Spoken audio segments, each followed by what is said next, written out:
You have to remember, like, social media is just like such a false perception of reality. And even for myself, like, you don't always realize that at times. Like, it's not the real world. And I feel like I just try to show up every single day and be myself and approach it that way and just be authentically me. And, you know, I always try to remind myself how lucky I am to be here and be in this position too. Like, there would be so many people that would kill to be in my shoes. Caitlin Clark has been quiet all season until now. New footage just dropped, and it's not just another highlight reel. This could be the moment that changes how the country sees her forever. Why is her appearance on Sue Bird's show being hyped as more than just basketball talk? And why is Stephen A. Smith already calling this out as a game changer? By the end of this video, you'll see why one interview is suddenly tangled in politics, controversy, and the future of the WNBA itself. Before we move on, I will like you to subscribe to the channel and like the video. When's the last time you actually saw Caitlin Clark sit down for a real extended interview this season? Not just a quick post-game answer or a couple of sound bites at a press conference, but an actual one-on-one where she talked about more than the last game she played. You probably can't think of one, and that's the point. She's been one of the most talked about names in women's basketball all year, but the public hasn't really heard from her in her own words. I had to talk about a story that's very, very important.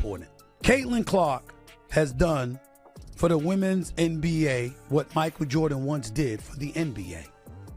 The league's leadership ignores the relentless targeting of Ms. Clark, treating its greatest asset as if she were a PR headache. No magazine covers, no talk show couches, no long YouTube sit-downs. It's been game footage, a few viral highlights, and that's it. This wasn't the Caitlin Clark we saw in the offseason. Back then, she was everywhere. College appearances, sponsorship events, charity games. She answered questions, gave quotes, showed personality. When the season started, though, it felt like a switch flipped. Aside from the mandatory league media hits, she disappeared from the interview circuit. Even when an insane half-court shot or clutch game winner sent her trending online, she didn't go on sports shows to ride the wave. Meanwhile, other players in her position might have used a viral moment to boost their public profile or ride out a hot streak in the press. You finally, it doesn't always happen. Honestly, even we have a podcast, mics on our face. You don't always get the opportunity to be like, no, that was a lie. Yeah. And just kind of like call it out and like fact check them. I mean, maybe I would prefer to catch and shoot off of a pass, but any basketball player would say that. But it's a 3-point competition. Everybody shoots off a rack. That's just how it goes. I'm devastated because it's all about timing.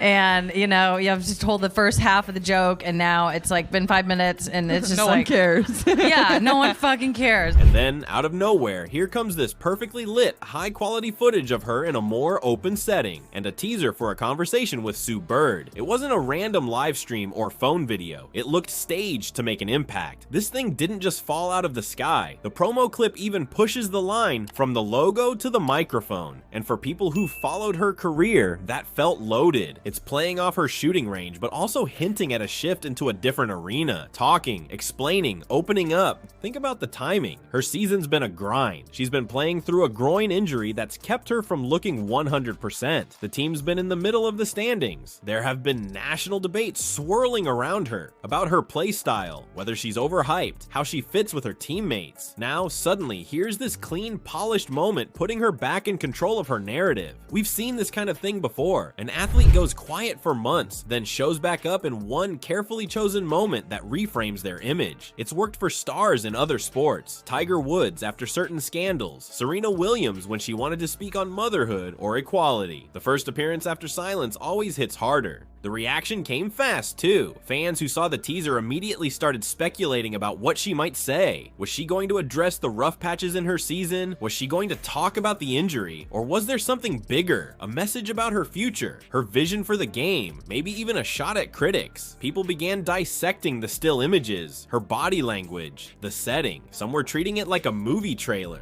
That logo to microphone idea isn't just clever marketing. It's signaling a strategic pivot. It's letting everyone know she's stepping back onto a different kind of stage. On the court, she controls the tempo with the ball in her hands. Off the court, a big, controlled interview like this gives her the chance to set the pace of the conversation. Done right, it can push the focus to exactly what she wants it to be. So now the biggest question isn't whether the footage looks nice, it's whether this whole thing was mapped out by her camp to influence how people see her moving forward. And if it was, the fingerprints of who might have planned it are starting to show.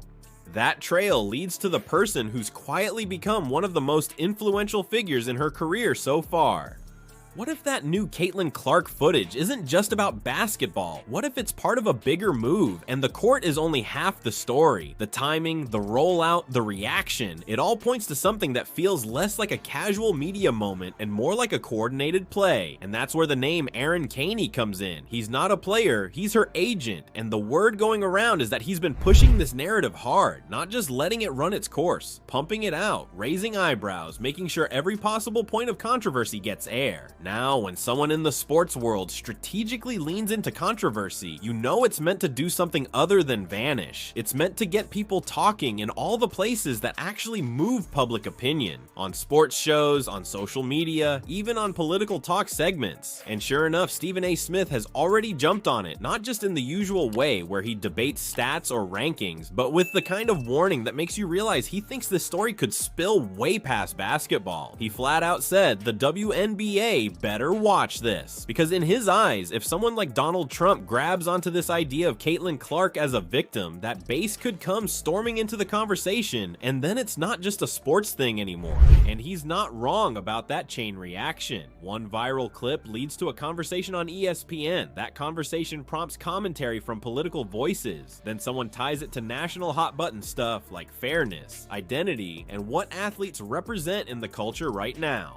Before you know it, the discourse has nothing to do with shooting percentages or defensive schemes. We've seen this before. Colin Kaepernick went from quarterback to a global political figure. The NBA's more than an athlete era reshaped how the league was seen overnight. Sometimes the story behind the athlete ends up being the only thing anyone sees. Here, there's another layer that makes it all more intense. Her injury. That groin issue has kept her from looking like herself on the court and has meant stretches where she's been sidelined altogether. The absence makes her re-entry emotional for fans and teammates, and for some viewers, that emotion turns into defensiveness. Then you get little moments like that viral video of her kicking a soccer ball around. It was playful for some people, but for others, it raised questions. If she can kick like that, how bad is the injury really? Is she ready to play? Should the fever hold her out longer just to be safe?